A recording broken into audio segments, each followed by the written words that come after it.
If you could pick just one thing to lower the price of, to reduce poverty, by far you would pick energy.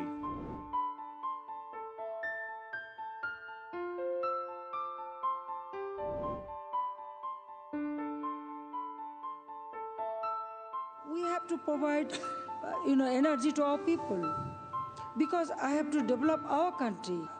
If you cannot develop the economic condition of your people, then how you will save our people?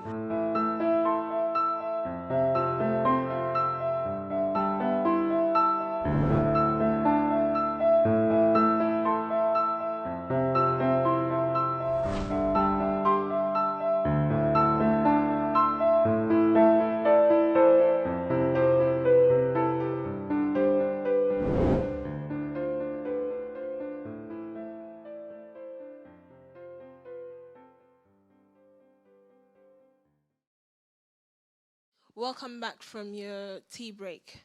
And we're going to start our second panel.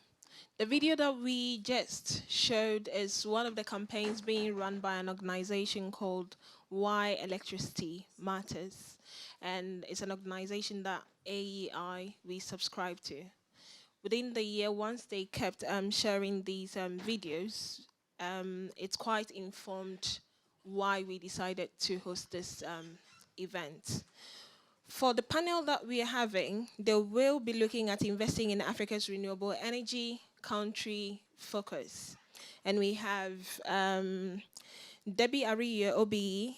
She is the CEO of AFRUCA, who will be chairing the second panel. Debbie is founder and CEO of AFRUCA, a UK charity promoting the rights and welfare of African children. She holds an executive master degree in public administration from the London School of Economics and Political Science. Debbie has worked with many national and international agencies to shape policy and regulations on children's issues. She is a noted expert in children and development with special interest in child protection and sustainable development. Debbie is a member of the International Society for Protection of Children Against Abuse and Neglect. She has delivered expert papers at various national events and was appointed an OBE in 2001 for her work with children and families. And I think with her background, you know why she's going to chair this panel. And I'm so happy and extremely happy to call her my mentor. Debbie, please give her a round of applause.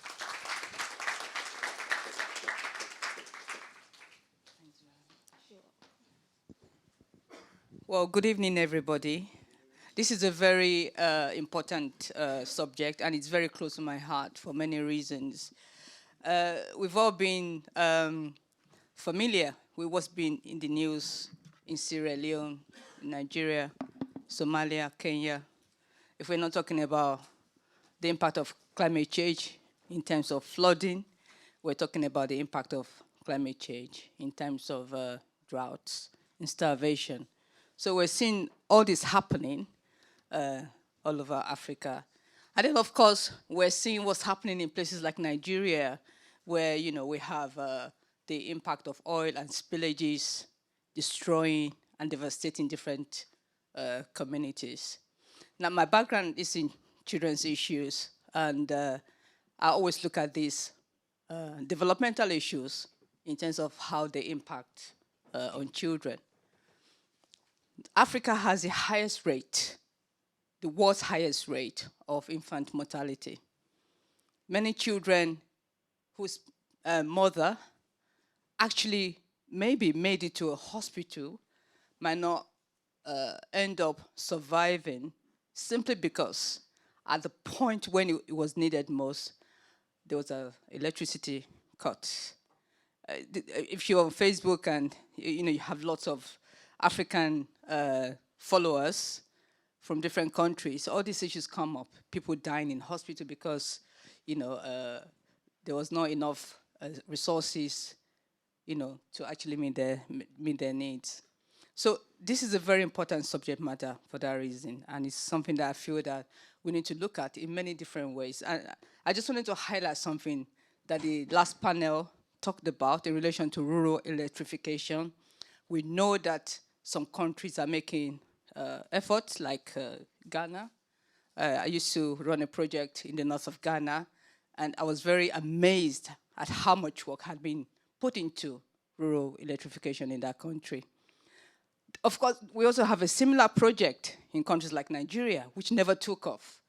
And I was very surprised that this core issue, which has always been a huge barrier to development in Africa, no matter what the sector is, corruption, that the first group didn't actually look at that. Corruption is a huge barrier, to development, and also in terms of building the energy sector, whether it's the real sector, the alternative sector, the complementary sector, it doesn't matter. Corruption is a huge barrier. In Nigeria, I'm Nigerian, as you can tell from my accent, my lovely accent. I'm Nigerian. Core issue, Nigeria has huge infrastructure on energy, generation. Nigeria has, privatized the sector about 3-4 years ago. Corruption is a core issue why the sector hasn't developed. For the simple reason that politicians are bringing in, into the country lots and lots of, generating sets, and they make so much money from it. It is not in their best interest for the country to develop and grow its energy sector. So with that in mind, I really want to get this moving. I want to invite the panel members to join us. Can I please call on His Excellency, the High Commissioner from the Republic of Liberia to the UK, His Excellency Dr. Mohammed Sherif, to join the panel. Can I also call on Mr. Kofi Addo, the Minister Councillor, Head of Trade and Investment, the High Commission of Ghana.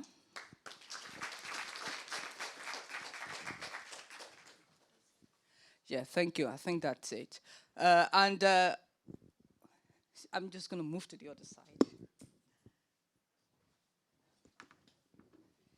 Well, thank you very much, gentlemen. I just wanted to ask if you are able to provide us with, maybe to start off with, possibly a 5-10-minute presentation on a number of things. Number one, what your country is currently doing in terms of building its renewable energy infrastructure.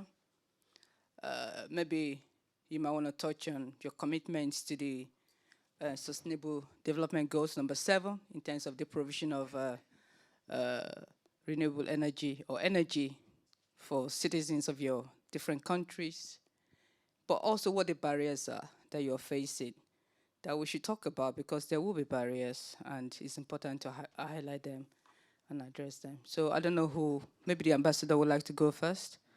Your Excellency. Well, thank you. Thank you very much.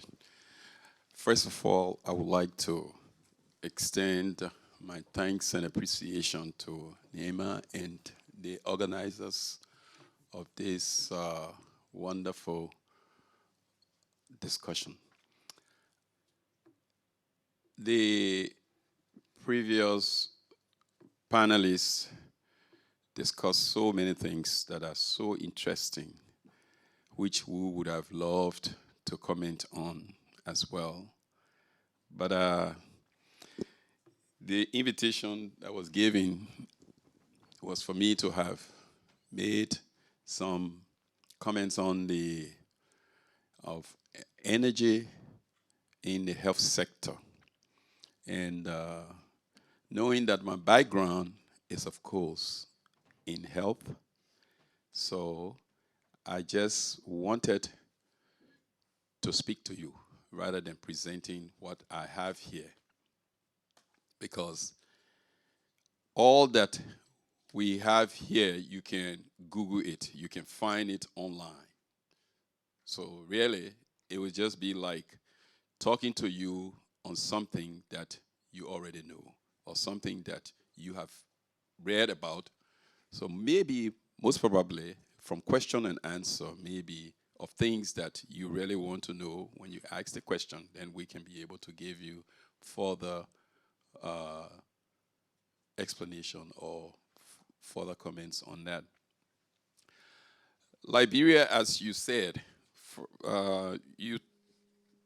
Atinima presented a bleak picture of the West African countries, especially Liberia, Ghana, and the other West African countries. Yes, Liberia, we have the access to electricity is about 9% of the population. So, in fact, it's one of the least. Access to clean cooking electricity is 2%. Renewable energy, we're doing pretty well. We are making an A. That's about 90% of the population has access to that. Compared to other West African countries like Guinea, Cote d'Ivoire, Ghana, and Sierra Leone, we are behind. But the reason for that may be simple. Before 1990, the country was electrified about 75% of the entire country had electricity before the civil war in Liberia. So we're doing pretty good. And then the civil war came. As you know, what war does to countries, developing countries especially. The only hydro dam that we had was destroyed, was bombed. And that threw the entire country into darkness. We were in darkness from 1989, December. People were living on generators and so forth until the year 2006, when President Ellen Johnson Sirleaf was elected. And during her campaign, her pledge was for Liberia to once again see light. That was one of the campaign messages that was sent out. So, not to bore you too much, let me just go to the crux of the issues here. We were able to make progress. Today, we have electricity in Monrovia. We have the support of the Africa Powerhouse. The contributors are UK government, European Union, United States government, and some other countries. We are making the progress, but still, the challenges are still there, especially in so many areas like health, agriculture, education area as well. In the health sector, as it was said here, which I listened to attentively, when I went back home, many of us, I was just discussing with some of my colleagues, some of my friends, my brothers from Africa during the break. I told them that we who have studied abroad, studied out here in London, USA, and other countries, the Africans, we will not expect the West to go and develop Africa for us. We have to make the sacrifice, the challenge to go back and affront development in the continent by ourselves, along with partnership, government, public and private partnership. We have to make the sacrifice. Because many a times we sit at these forums and then we throw out the criticism on the different African countries. Yes, I quite agree with you. Corruption is endemic in Africa. But Africa is not the only country that is corrupt. Yet, there are many countries out there corrupt, but they are developed, and they are going forward, and they are improving their livelihoods and the rest of it. While we do acknowledge and we want to fight corruption, at the same time, we must not always live on that as the premise to not engage in development projects. It's unexcusable. So, we need to make the ultimate sacrifice to go back in our own private way of doing business. We can make the difference. We can make the difference if we were to return home. If you can get a loan, or you can get some capital investment or some microfinancing from any of the institutions that you have worked for or you have an association with, to go back and start a small business in your village where you came from or in the city where you come from, you will make a difference. So that's one thing which I was discussing. But let me go back to the health sector. The health sector is very, very critical. And you all know that when government, not only in Africa, but even in the UK, even in the United States, when government has so much huge citizens to take care of, I think the difference is only France that is actually their health system is moving so well. But no health system will ever be a profitable organization. We always operate at a deficit. Why? Because you have the people to cater to care for, who cannot afford.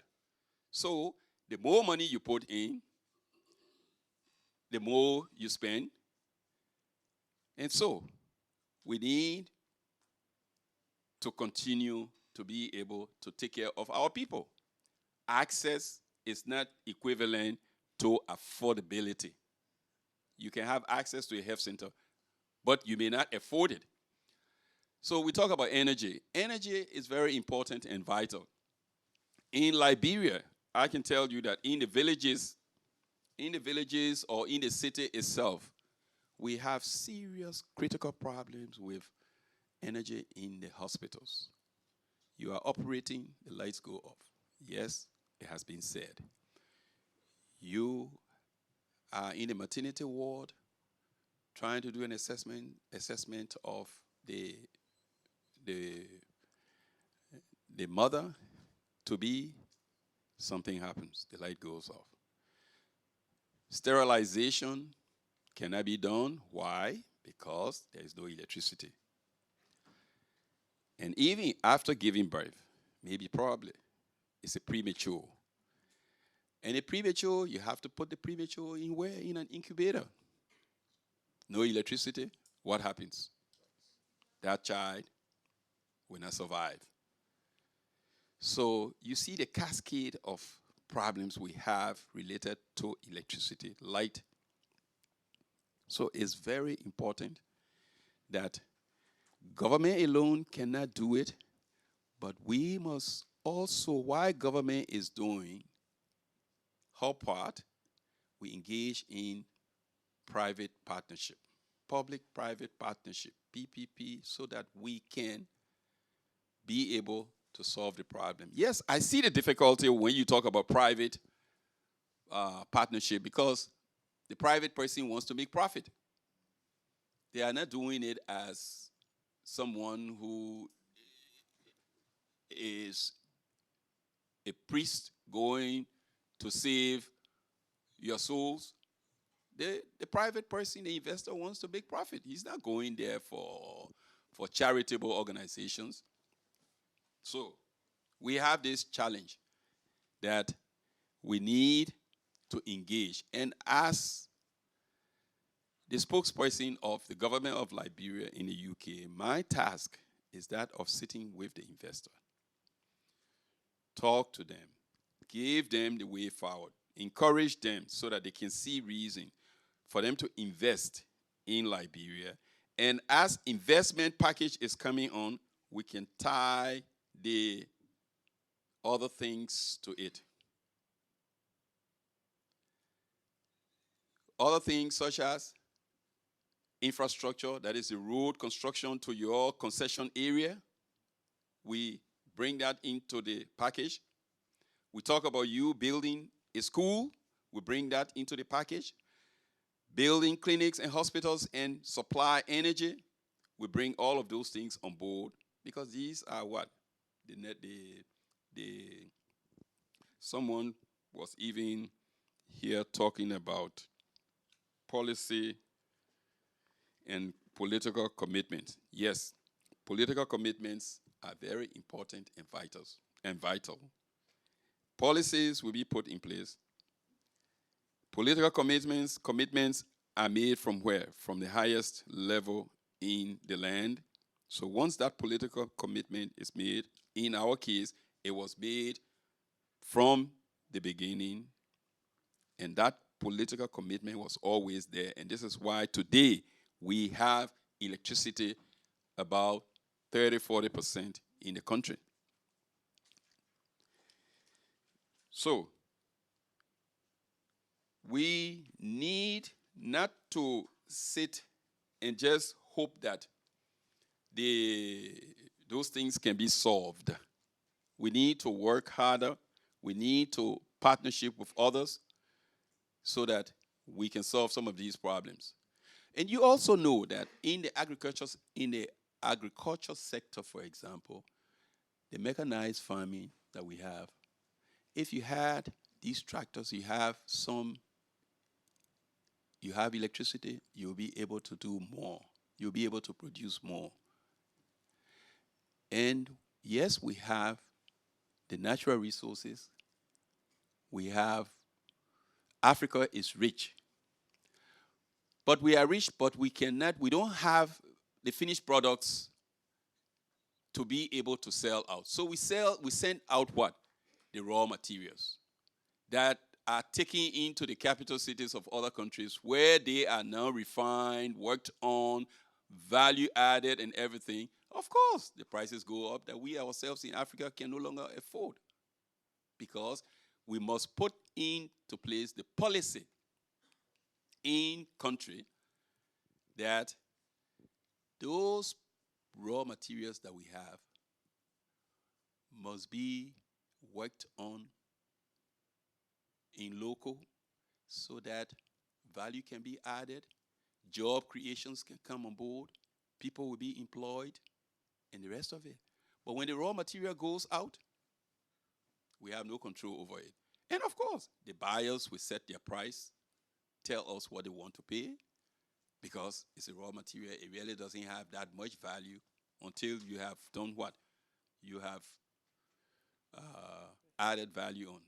So it's very important that we consider the policies and the political commitments. Those are key in whatever we intend to do. So Liberia today, we can say we are progressing. We were somewhere on the trajectory until 2014 when we had another hit back from the Ebola crisis. Ebola threw us off track, and we were hardly affected, very much affected. Likewise, Sierra Leone and Guinea. So we fell back, and we came back. Now we are moving. So putting into place the social protection network is also vital for our citizens. Someone before even talk about affordability. If you privatize all the energy sectors in the country, people put their prices, then your people can afford. So you have to do what? Either government has to subsidize it again, come back in and subsidize it so that it will be affordable to the citizens. So we cannot privatize everything, but we have to put policies in place so that we can control the price that you're going to put on that our people can afford. We have high unemployment rate in the country, yes. And we also have to pay them, to find jobs for them, and the rest of it.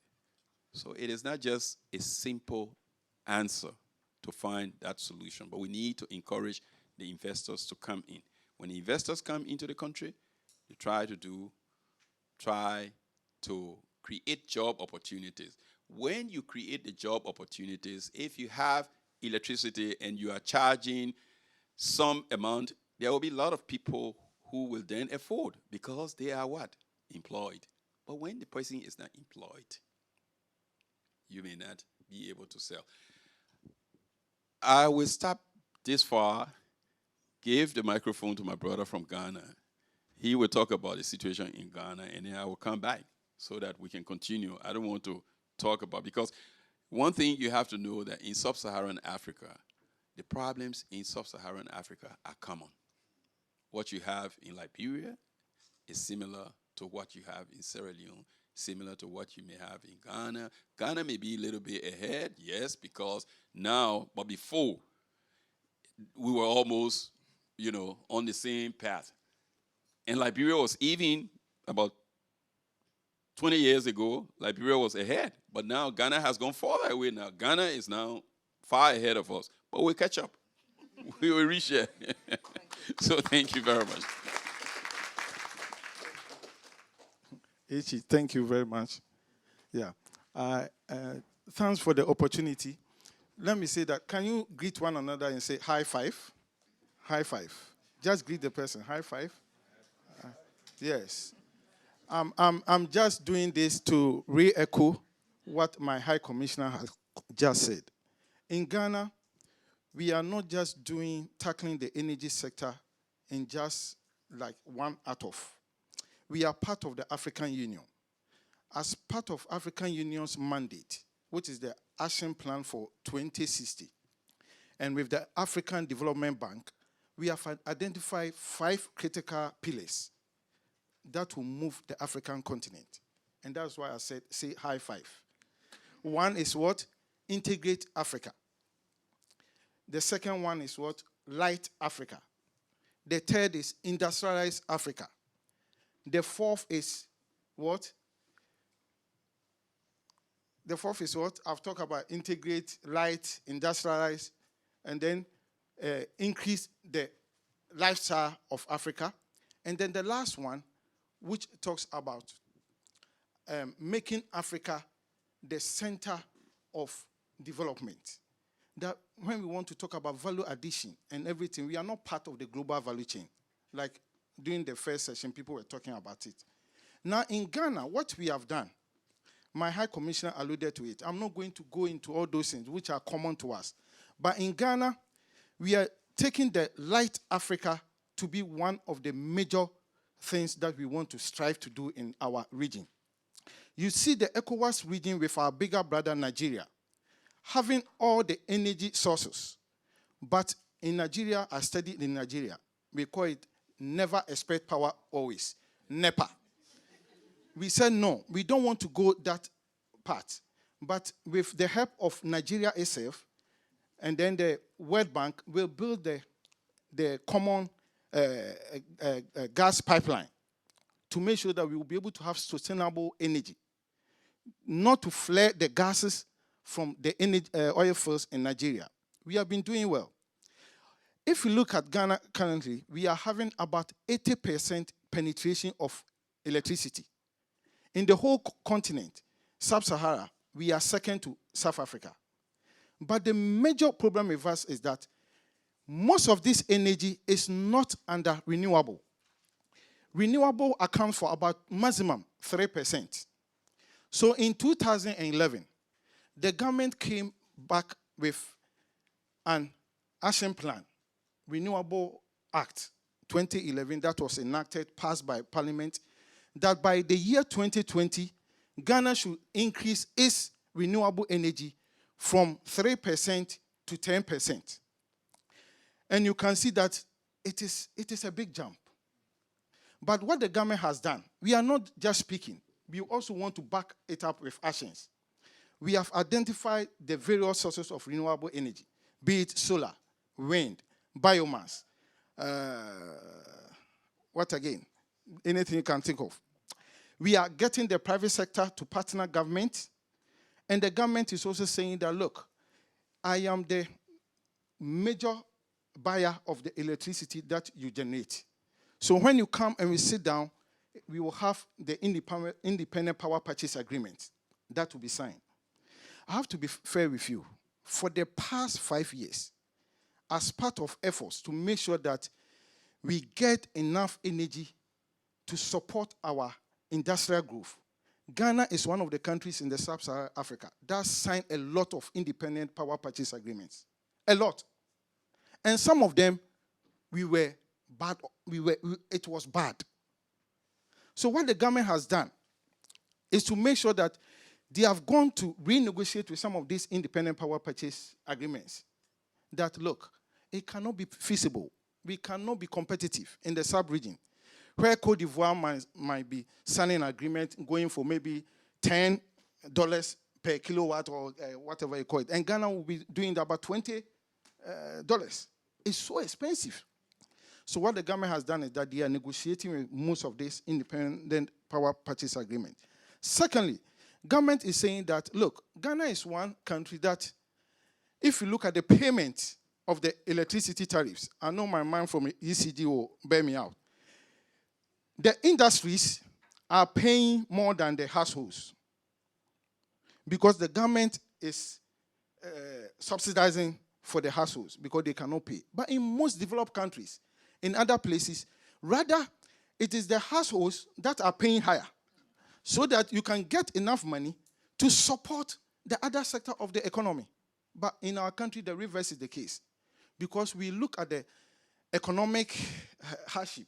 You look at the social dynamics, that if you do not do it, it's going to be something that is going to not inure to the benefit of the people. So that's what is happening.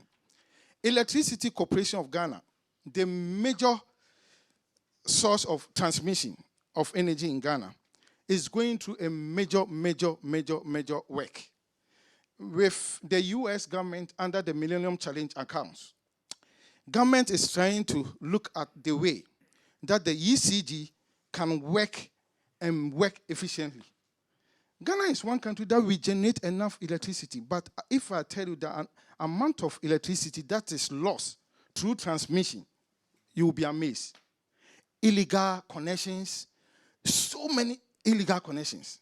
So these are some of the things that we need to address to make sure that we can get regular supply of energy to where it intends to be. In Ghana right now, the health sector, we have created what we call community-based hospital buildings. We call it in short, CHIPS buildings.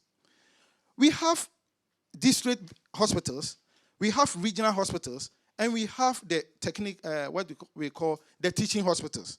Kolebu, Komfanoche, 37 Hospital, Tamale Hospital, and then Cape Coast University Hospital. But these hospitals are not enough to cater for what is happening in different parts of the country. So the government said, let me make hospital or health accessible to the communities. So we are building these chips. But you can only make these chips available if you also have availability of electricity. So some of them, what the government is doing, we are getting solar panels to be connected to them. We are also making sure that we are having generators, standby generators, to also support. So in the nutshell, what we intend to do is that, yes, we have had 80% penetration. We need to have economic use of the energy. We need to have productive use of the energy. And we need to make sure that the energy that is lost through transmission is also checked. All in all, Ghana is one country that we pride ourselves, that we want to make our country as a source of energy for the West Africa sub-region. And it is good. Why? Fortunately for us, our grid system with Cote d'Ivoire and other West African countries is such that we can transmit energy to Cote d'Ivoire. And energy can also be sent to Ghana through the grid from Cote d'Ivoire. So it's something that if you're able to work as West African power pool, we'll be able to share our common energy to make sure that when Nigeria is in low season, Ghana is in high season. When Cote d'Ivoire is in trouble, Ghana can back up. So this is something that we are saying. It should not be one-off. It should not be one country's problem. It is the whole sub-region problem. And that's where we position ourselves to support. Thank you very much. Thank you very much, Your Excellency, and Mr. Addo. I don't know if this is working. Can you hear me? I have to tell you, though, that my first time of seeing solar energy at work was in Tamale around 2007. I was absolutely amazed because I went to a restaurant and it was powered by solar energy, so that's good. I don't know if anybody has any questions for the two gentlemen. I would take a set of questions at a time, maybe 2 or 3 at a time to save time. Any questions, anybody? No?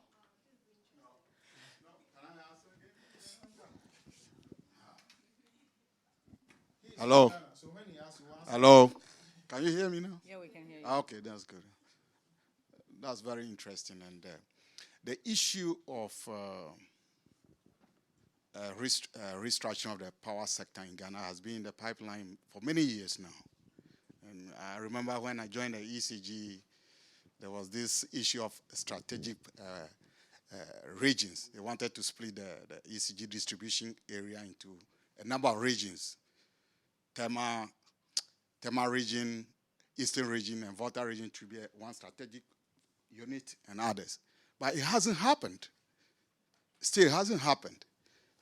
I'm not pro-privatization, but what I see within the distribution company in Ghana, I support the idea because so much power is lost. So much power is lost from planning, siting, political interference, theft is unbelievable. So I read on the net yesterday that the Millennium Challenge account and the process of privatizing the electricity is going to be pushed back because a scheduled conference to push forward that agenda had been postponed. So I urge you and your government to expedite action on that. Not only in the provision of power, but power, like any other product, must have certain characteristics. Power quality. It must be a certain voltage, it must be a certain frequency. Harmonics, it must be clean. And I don't know how much goes into that because you talk about losses. Losses can come from a number of issues. The way the system is planned, the type of equipment that is used, whether it's been assessed properly. You have a lot of nonlinear computers. And you are loading this. Please. And if The question? and if you don't accept these loads, your meters, if the meters are not going to read the real power, and there are a lot of harmonics, it is going to hit your conductors. It's going to hit the transformer. So that is where some of the losses come in. So it starts with planning and execution and everything else. So I'll urge you to speak to your Minister of Energy to expedite action on that. I don't have any questions, it's just a contribution. Thank you very much. Yes, sir.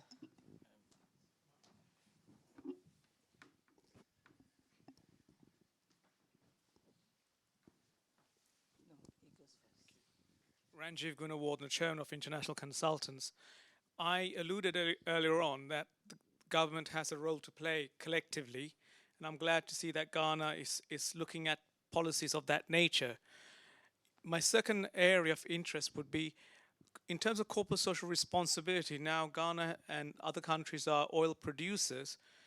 Could the government put a special tariff so that they can create a fund, just like Scandinavia has done in relation to the oil sector, and they've done exceptionally well. Now the UK had the same opportunity of creating a fund, but they never went down that road. So they left it to market forces. But if you look at the Norwegian model, that actually has been a great benefit for the people and the economy. So could both of you gentlemen consider that as an option to have a special tariff so that you can have under corporate social responsibilities or a program, say that 0%, 0.5% of profits can go into this fund purely for this altruistic matter? Let me just say something small about this, because I was privileged to work on the corporate social responsibility policy before leaving Ghana. We were also considering the same thing in lines with India, because they were taxing, they were having something like a flat rate, about 1.something% on corporate social responsibility. We are looking at all the models, and I can assure you, it is something that the government is so serious about, because we need to make sure that at least we are able to get the best out of the oil fine. Other than that, it will just be one of those things. 20 years, it is off, and we are back to square one. So thank you very much. Yes. Thank you very much for this question. Indeed, we are not yet exploring our oil. I mean, we are exploring our oil, trying to, so as soon as we start to export, those are some of the issues that our president has already put in place, that we do not want the oil that we will get to be a curse. We want it to be a blessing. So all these things, we will make sure that they are included. Because as you rightfully said, maybe that would be the best way to be able to take care of the other sectors where there is a shortage of funding. Because the world wants the oil. So obviously, we need to put those things in place. The corporate social responsibility is something that government will always be happy to find solution to by getting the funding. We can't always depend on asking for handouts. But we ourselves have to put in place the policies, the mechanisms to be able to tackle those areas. So thank you very much for your comment. Julia. Thank you very much for really enlightening presentations. I wanted to make a more historical question. When you said that since 1990s, when it was bombed, electricity went, no more light. It's now more than 45 years. And you talk now about 30% electrification. What happened? Why it took so long to get such a relatively low rate of electrification? You talk about investors, but where are they? Thank you. Just 1 second, Ms. Amber. Just to save time, does anybody else have any questions so we can take them in groups? The hands have gone up. Thank you. Yes. Juliet, please. Thank you very much. My name is Juliet Makapela, and I am the founder of UK Africa Diaspora Forum. For those who have attended our forums, we aim to bring real national development and bring dialogue, likewise within the SDGs, and we try and encourage our reflections and reality, and especially here in the diaspora, so that more people are involved within the diaspora, so that we are able to help changes and drive changes that are needed across Africa. Now, personally, mine is a comment and also a question, and thank you to both of the ambassadors. In many cases, especially the ambassador for Liberia. Every time I go places, I'm often very wowed that he's there and politically and stands his stand and promotes Africa as a whole. So can really we give him a round of applause for that? I'm also delighted because we've also got within this house our education attaché, Kenya High Commissioner as well, and she's seated right here by myself. So thank you so much. And then finally, I get to meet the ambassador of Ghana. Fantastic. Not ambassador yet. Okay, sorry. But thank you so much for the representation. Absolutely. Thank you. But it's lovely to have such people within the house. And thank you so much for all the leaders. And Nima, fantastic work, because when I heard that there is Powering Africa, I felt I needed to be here personally. And we had the first meeting, she will tell you. And the first country I spoke about is, I gave her ideas about Liberia because there was civil war. And I say to her, for us to champion Africa as a whole, we need to be united. And I think the biggest challenge here in diaspora is the unity that I see amongst ourselves. And it starts with us. So that is a comment that I would like to bring in. And how do we become united across in the diaspora? I think that a lot of issues are based on resources. And I don't want to come down to the nitty-gritty bit because we all know what the issues are. And I can sit down here and get challenged, but I tell you I would win that war. But having said that, what are the issues and why are we here today? I want us to go home and have at least our thoughts in depth, because I don't see that the problem necessarily is a problem that we don't know how to produce electricity in our country. And we should be ashamed of ourselves in Africa for not having electricity in the main hospital, if I may say so, because it is disgusting. It is disgusting not to have main electricity sources and children dying of maternal care in any of the hospitals, not only across Africa, but in any government in the rest of the whole world. So I sit down here and I challenge our thoughts that any government across any department in the whole of the rest of the world. I mean, I go back home in Kenya, and the first thing as Juliet sitting down there, I worry about lights going off in my village. I am ashamed when I think that I'm gonna be, lights out. Why do I feel like that? Oh, thieves will come because I'm coming from London. Let us speak the truth.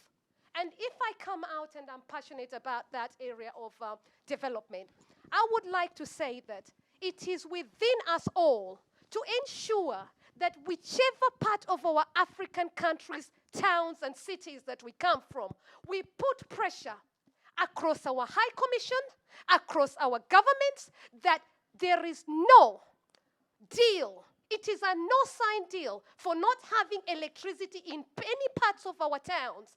And if we are able to do that, I feel that we would make some steps. In Nigeria, for example, they did not want, and I will not be ashamed to say that because I know the truth. I will say that we have had the best engineers in Nigeria, for example, the best doctors in Nigeria, for example. And let nobody lie to you that Kenya or any country doesn't have the best doctors. In fact, the World Health Organization, Africa tops up for the best education in government of health. So I'm passionate to be proud African, but I think we have to ask ourselves questions. As our Pan-African people would say, what is wrong? And why do we have issues in our countries? And I think we need to actually be able to solve these problems of the world and create a sustainable planet. And it is working together that is missing. The West need to work properly with our African nation. Thank you. Thank you very much for that. As passionate as ever, Juliet. Excellent. So, did you ask your question already? I forgot. Okay.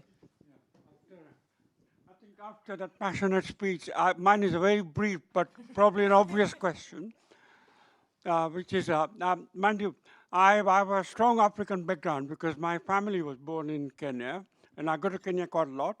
However, I still haven't understood what are the stumbling blocks in starting or initiating renewable energy, which is related to the question last year. I haven't got the answer here today.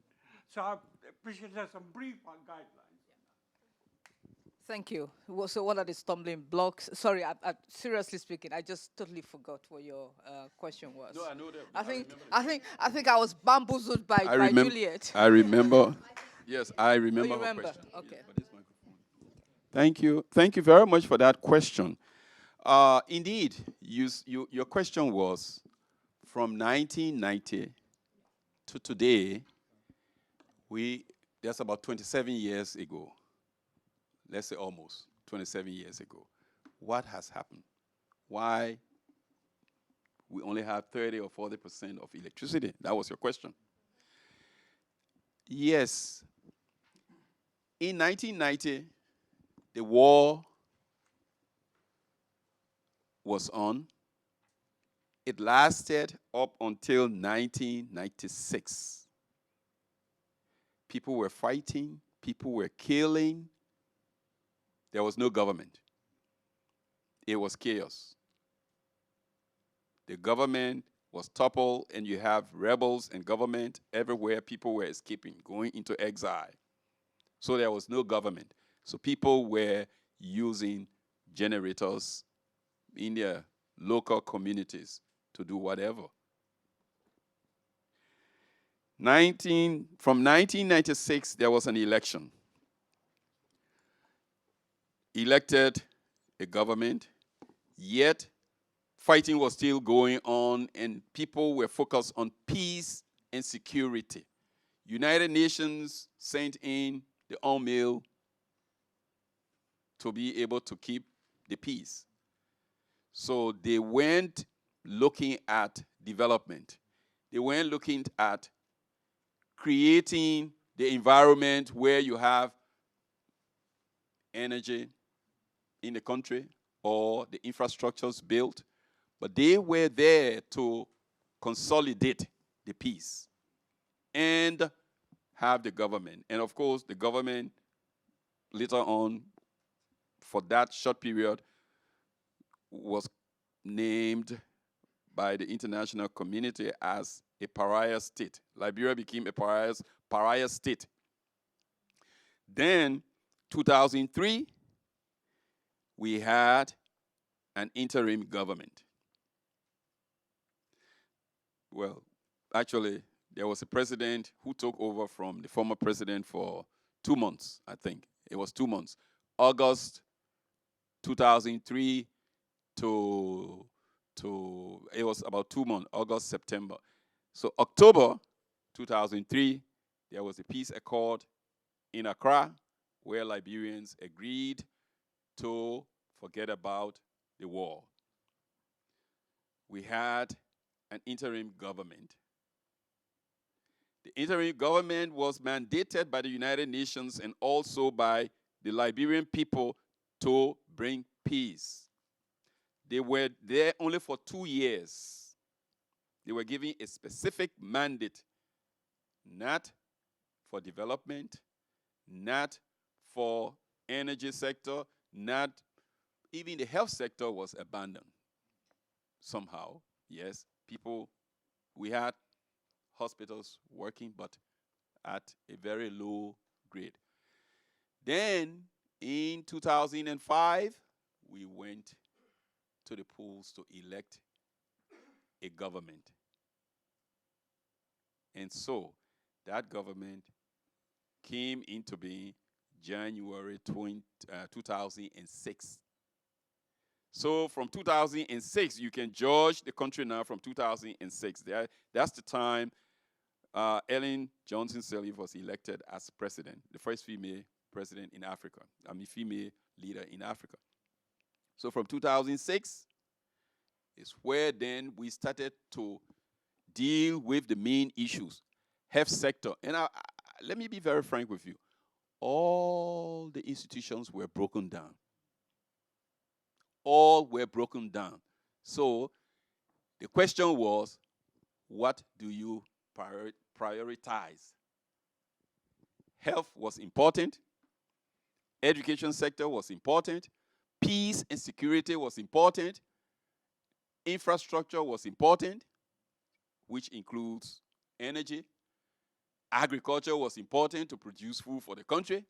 So we had so many things in the plate where you had to cherry pick what is to be done. So energy was important, yes, but would you sacrifice the basic health structures that were broken down during the war to go and see about spending $300 million on a dam to produce electricity? No, you won't. No one will ever think that way. So this is where the international community, as my brother just mentioned about the Millennium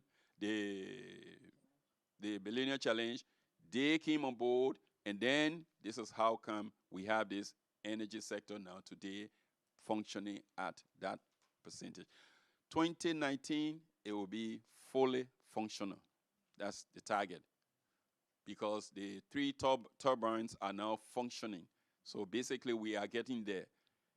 So we are getting there. And I think progress is being made, and Liberians are very happy for that it took so long for us to have acquired this in just few years.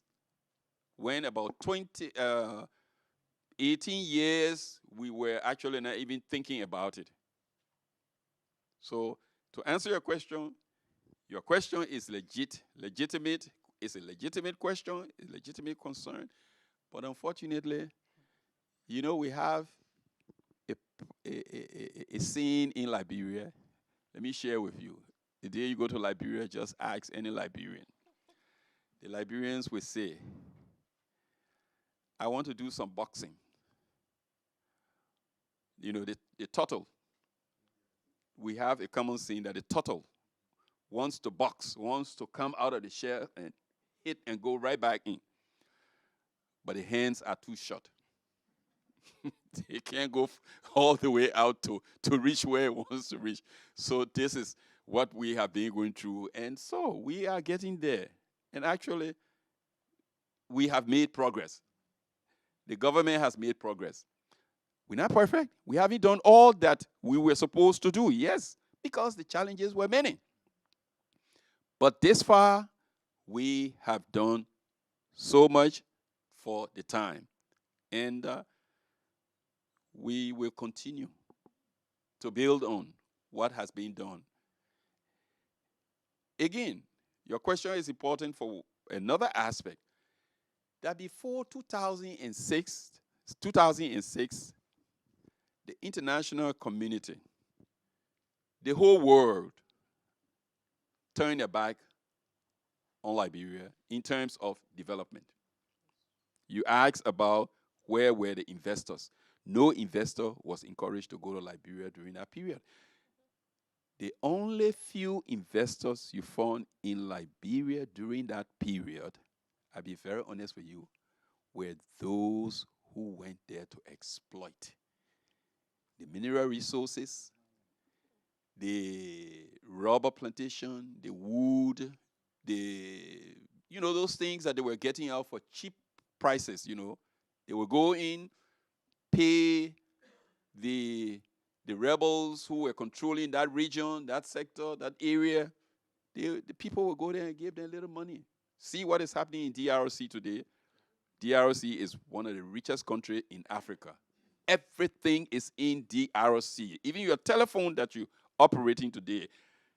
To fix the telephone, you have to have something from DRC to be able to, yes.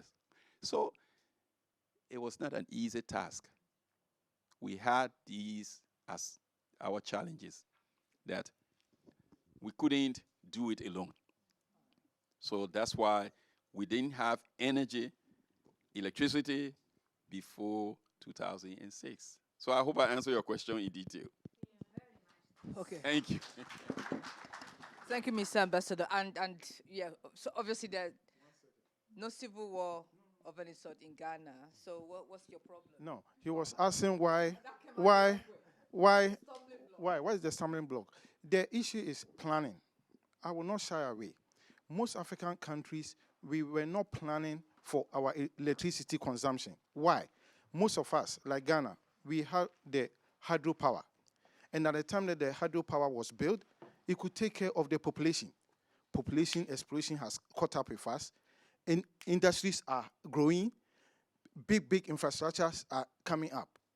Energy consumption is now outstripping the supply. So these are some of the things. So now the question is that what are other sources of energy that we can also follow?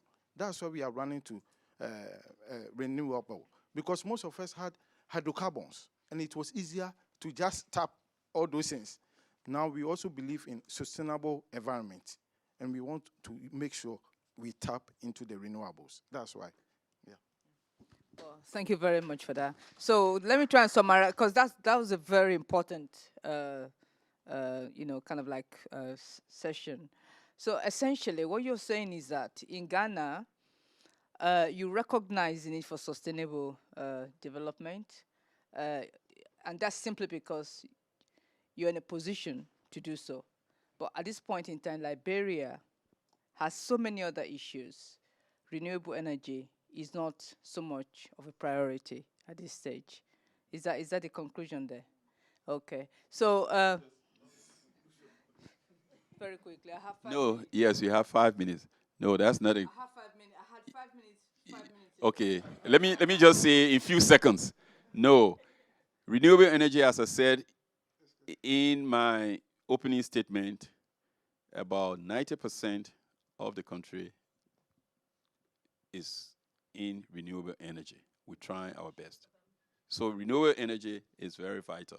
We need mixed of all, because you can't depend on one area, as it has already been said before. So we have to, have all the energy sectors. But I wanted to say this, 2 things I wanted to say. One is the Imperial University, the Imperial College. What can you do to help us? We need to engage the Imperial College to come to have this kind of forum discussion, have a linkage with African universities, so that the African universities, people can get interested, and then the university students can also be very actively engaged. Lastly, but not the least, I want to use this forum to thank our brothers and sisters, as my sister was saying about Unity of Africa, to thank our brothers and sisters from Africa, because from 1990 all the way up to election, we were actually giving the brotherhood, the relationship, the support from our African brothers and sisters, first and foremost. Then, of course, the international community came in. But first and foremost, those that were sent to Liberia to put off the fire were all Africans, most especially from Nigeria. From Nigeria, Ghana, Senegal, ECOMOG, actually. ECOMOG came in. Otherwise, we would not have been sitting here talking. Thank you very much. Yeah. Thank you, sir. So, what do I do? Because I have so many hands up. People are very hesitant. Take the last 2, Nathan, please. Cut? Take the last 2. 2 questions. Okay. 2. So I'll have you first, and I'll have you second, and that's it. Yeah. I didn't want to talk before, but you inspired me. Okay. Okay. So please, no long speeches. No long speech. I have to be straight. Sorry, my name is Christian Onward from Nigeria. I'm a core diasporan, African diasporan. I come from the angle of diaspora investing in Africa. I'm fed up of government. We have to use private-led to develop our continent. What you're saying is a fact. A good example, we do medical mission every year to Nigeria. And we'll go to the rural areas where government don't touch. We'll use that opportunity to expose the need for primary health care. That's why I'm interested in empowering African health sector. What we do, we go, we treat people, we spend 2-3 weeks non-stop. And as we come out, we try to identify areas they're lacking. We try to attach with hospitals to make sure that they get the medication they need, they get the equipment they need. We do cancer operations because we get doctors from abroad. And after that, we sit with the government. This is what we've identified. This is what we wanted to do, and we chase it up. Okay? So thank you very much for this program. Thank you, everybody. And one of the things we do care about is our children, our mothers and children. Okay? So I'm very happy, and any opportunity I come like this, I'll be interested. But I'm not a government-led, I'm private sector-led. Thank you. Thank you very much. And let's the lady behind you. Good evening, everyone. My name is Omolola Koka. I'm a consultant at Ariyo Consult, where we specialize in the finance and management advisory of renewable and investment, impact investment, and we're looking into Africa as a potential market. And basically, it follows on from what you said earlier about what are the policies that the government are looking into to target specific sectors. And from the private side, I think people are taking on this idea of build, operate, and transfer. And one of the industries they're looking at is the healthcare sector. Basically, they take on the installation cost for solar, and then the hospital or the fuel station pays for the energy they use from the installed solar panels. But as His Excellency said earlier, the health sector is not a profitable industry. And to me, I see that as that's where the government should probably come in.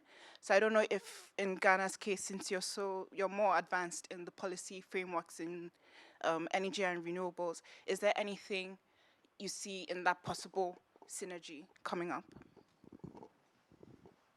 Let me say that in Ghana, the health sector is one of we are quite developed. We have independent people with their own hospitals, private hospitals, and you have government sometimes liaising with some of these private sector people. Sometimes government secure the land, government will make sure that the basic infrastructure is sent to the area and the people develop the place. In fact, when you get to Accra right now, just about 2 miles from the airport, we have an enclave called Accra City Airport Enclave. What the government did was that it was just a marshy area. The government took it and make it one of the wonderful places. And now you have one of the state-of-the-art hospitals built over there. So that is one thing that government can do. We can secure the land, make sure that we build the basic infrastructure that will spare the private sector to also come in. But there's a lot of work that we can do as government and the private sector. And like my colleague who is saying that he's a private sector led, thank you very much. But sometimes I tell you, you are here. The private sector is working, but without the government support, the private sector cannot succeed. You are here. Whatever good system that you have learned, please encourage your government through policy and networking to do likewise back home in Nigeria or in Ghana. Ghana government only last 2 months encouraged the diasporans to come home, and we had a big conference in Accra. And right now we are developing a diaspora policy to make sure we integrate the diasporans into our development agenda. We cannot do without you. You are partners of growth. Thank you. Thank you very much. Mr. Ambassador, do you have any final words? I just want to thank all of you again, and I thank Nima because she thinks we're coming to talk long. So I'm not going to talk long because we all are tired sitting in here. Thank you, and thank all of you. And so please, you are invited to come to Liberia. Yeah. Liberia is open for business. Liberia encourages you for any investment opportunity. is peaceful. Don't be afraid. There is no Ebola. We are peaceful. So please, visit Liberia. Come in with anything. To the Africans, I can tell you, some of you may be, as the scripture says, the prophet is never respected in his home. If you are a Nigerian working and you went home, you got discouraged, go to Liberia or go to Ghana. They will welcome you. We will give you an opportunity to perform, and then they will be jealous of you. Thank you. Thank you very much. Thank you. Thank you so much, everyone. Your Excellency, thank you so much. I know sometimes, for lack of a better word, anyway, I wouldn't even use the word, but thank you so much. I'm so grateful. Mr. Addo, I've been worrying you both for God knows how long, and I'm so grateful. So before we leave, I think the question on your mind is, what next? We've had all this conversation. We've had all these interesting solutions, questions coming up. What next? For Africa Alternative Energy Initiative, we have two things. In my first presentation, I talked about our proposition. And when I discussed our proposition, we are looking at the private and public-private sector engagement. We need to look at these engagements from a more business perspective whilst we are still exploring most of these donors or government funds that comes in. When we look at it from that angle, these will be realistic approaches for our health sectors. And then the other issue is there is always two sides of the coin. When Mr. Addo was talking about the Accra City project, which is quite awesome, you need to go to the rural areas. For the capitals, you'll be seeing all these visible pictures and everything, but we are more concerned with the rural areas. These are where the bigger issues are being at. And then the last thing is for AEI, and I think the ambassador talked about. The reason why we partnered with Imperial College is that this is Energy Futures Lab. They have so much resources. And what we are seeking to tap into their resources is to be able to engage local content.